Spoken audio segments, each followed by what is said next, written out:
না, এই রায়টা তো খুবই আমাদের জন্যে ভালো হয়েছে। আমাদের জন্যে বলবো না, মানে রাজ্যের সার্বিক শিক্ষা ব্যবস্থার জন্যে খুব ভালো হয়েছে।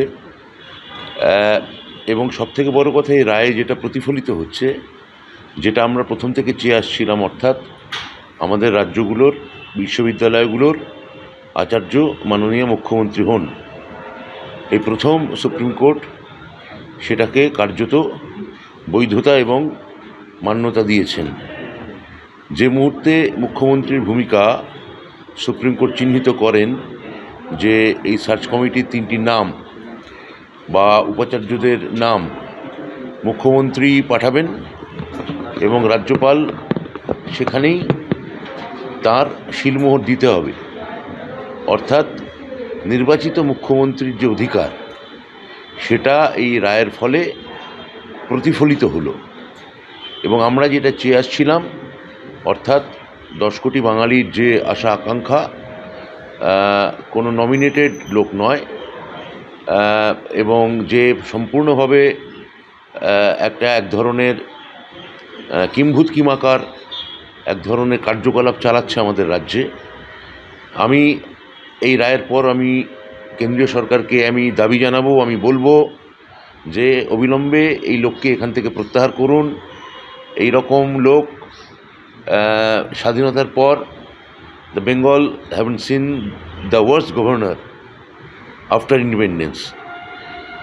এই ধরনের মানুষ আগে আসেনি। ইনি কোনো দলেরই লোক নন, ইনি নিজের লোক, এবং উনি যা যা করতে পারেন, যা যা করেছেন, সেগুলো গোটা রাজ্য দেখেছে। এখন এটা সুপ্রিম কোর্টেরও বিবেচনাধীন হয়ে গেছে। তো আমার মনে হয় যে ওকে প্রত্যাহার করা উচিত, ওকে এই মুহূর্তে সরিয়ে দেওয়া উচিত। এবং আমি বলবো কেন্দ্রীয় সরকারকে যে এই রায়ের পর বিশেষত এখানে আর এক মুহূর্ত একে রাখা উচিত নয়।